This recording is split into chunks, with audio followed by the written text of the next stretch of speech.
If you're thinking about moving to Central Ohio, there are some places that look amazing online until you live there. Today, we're talking about 9 towns and areas you should never move to in Central Ohio.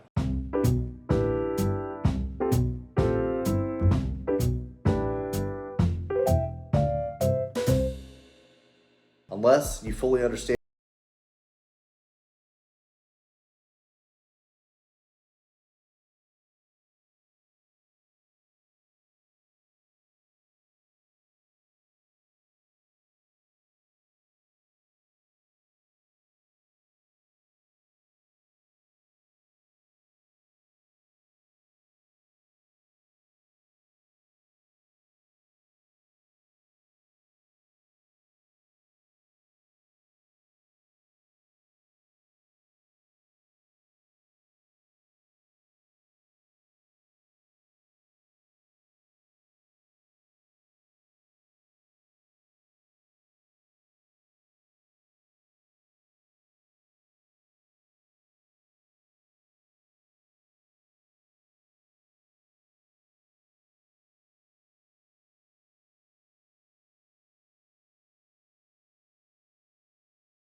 long commutes, overcrowded schools, or a lifestyle that drives you insane, and nobody wants that. And if we haven't met yet, my name is Jared West. I'm a realtor here in Columbus, Central Ohio. I run a team called West Real Estate Experts. And every week, my team and I help families relocate to Central Ohio and avoid expensive mistakes. Because buying the wrong house is frustrating. Buying into the wrong location, that could cost you years of stress and tens of thousands of dollars. All right, let's count down the 9 towns and areas you should avoid in Central Ohio.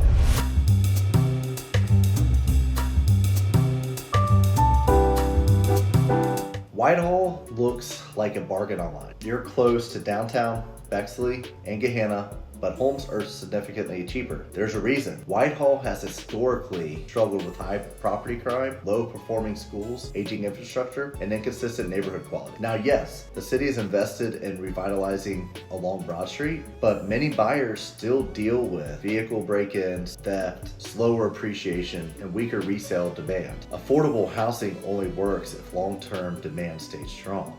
And in Whitehall, that's still a major question mark. Reynoldsburg itself is not terrible. There are decent neighborhoods further east, but the Bryce Road corridor has declined significantly. You've got empty storefronts, aging retail, traffic nightmares, infrastructure issues, and rising crime concerns. Especially around the I-70 interchange, that area during rush hour feels like a parking lot sponsored by frustration. And while the location looks convenient on a map, real life convenience is a completely different story. Again, there are good parts of Reynoldsburg, but the Bryce Road area specifically is one I'd approach very carefully. There are Columbus neighborhoods, not suburbs, but out-of-state buyers fall into this trap consistently. And as a general rule, if you're buying inside I-270, check crime maps block by block, because one street can feel dramatically different than the next.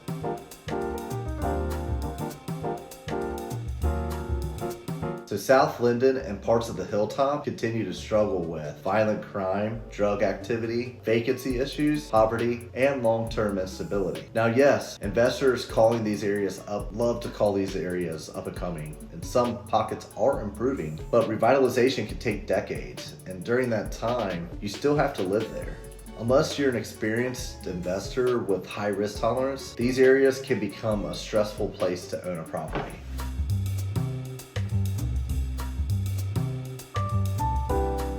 East Franklinton has breweries, art studios, luxury apartments, and tons of development. It looks exciting, but drive a few blocks west and things change fast. You suddenly run into severe poverty, high crime pockets, drug activity, and aging infrastructure. The contrast is honestly shocking, and because Franklinton sits in a floodplain, insurance costs can also become a hidden expense. And this is another area where buyers hear phrases like, "It's the next big thing, maybe."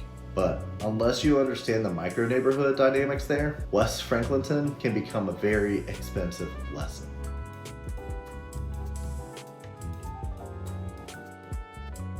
Urban Crest sits near Grove City. So many buyers assume it feels similar. It doesn't. Urban Crest feels more like a residential pocket trapped inside an industrial shipping zone. You're surrounded by warehouses, semi-truck traffic, distribution centers, and industrial sprawl.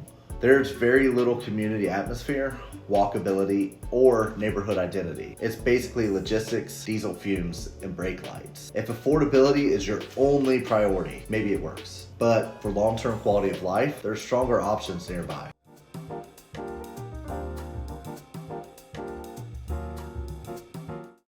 Lockbourne sits directly next to Rickenbacker International Airport, and this is not your normal airport. Rickenbacker is a massive cargo and military hub, meaning you're hearing giant freight planes at random hours of the night. Imagine trying to sleep while what sounds like a flying warehouse shakes your windows at 3 a.m. And surrounding all of that, more warehouses, more truck traffic, more industrial development. Another issue is isolation. If you want restaurants, entertainment, shopping, or suburban convenience, you're driving everywhere, a lot. And many buyers underestimate how exhausting that becomes.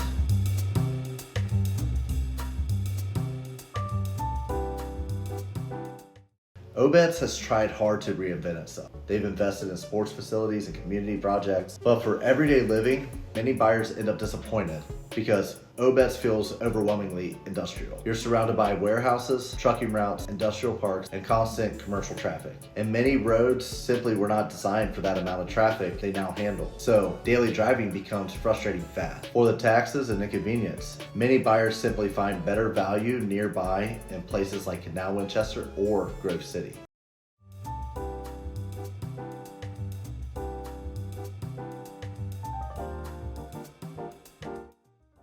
Marion traps a lot of out-of-state buyers because on paper, it looks amazing. Affordable historic homes, more land, lower payments. But Marion is not a Columbus suburb. It's a completely separate city nearly an hour north of Columbus. And if you're commuting into Columbus every day using Route 23, your soul is going to file a missing persons report. People underestimate how much commuting affects quality of life. It drains energy, time, patience, family life, and eventually happiness. And Marion has also struggled with economic decline, unemployment issues, and crime concerns compared to strongest Columbus suburbs. So while low prices look attractive, many buyers eventually realize there's a reason why they're low.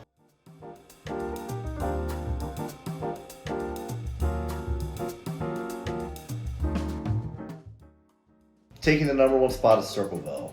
And this surprises people because Circleville looks charming. You've got small town vibes, historic character, lower home prices, and enough proximity to Columbus that buyers think the commute won't be terrible. But many relocators eventually discover Circleville feels disconnected from the growth and momentum happening around Columbus. And if you commute north regularly, US 23 becomes your full-time enemy. Another issue is lifestyle mismatch. People romanticize small town living until they realize dining options are limited, shopping is limited, entertainment is limited, and now they're driving constantly to Columbus. Again, Circleville is not a bad town. There are absolutely people who love it, but for buyers relocating for career growth, convenience, or suburban lifestyle, Circleville often becomes a frustrating fit long term. At the end of the day, Central Ohio is still a fantastic place to live, but you need to match the location to your lifestyle goals because the wrong fit can quietly destroy your finances, your commute, your stress levels, and your overall quality of life. One of the biggest mistakes buyers make is chasing cheap prices without thinking strategically about daily life. Because when people regret moving somewhere, it's usually not the house itself, it's everything surrounding the house. The traffic, the noise, the schools, the safety, the convenience. Those things matter way more than granite countertops. If you're thinking about moving anywhere in Central Ohio, my team and I would love to help you make the right move instead of an expensive mistake. Reach out anytime. And if you enjoyed this video, make sure you like, subscribe, and comment below with a town you would never move to in Central Ohio. I already know the comment section is about to become absolute chaos. And honestly, I'm here for it. Thanks for watching, and I'll see you in the next video.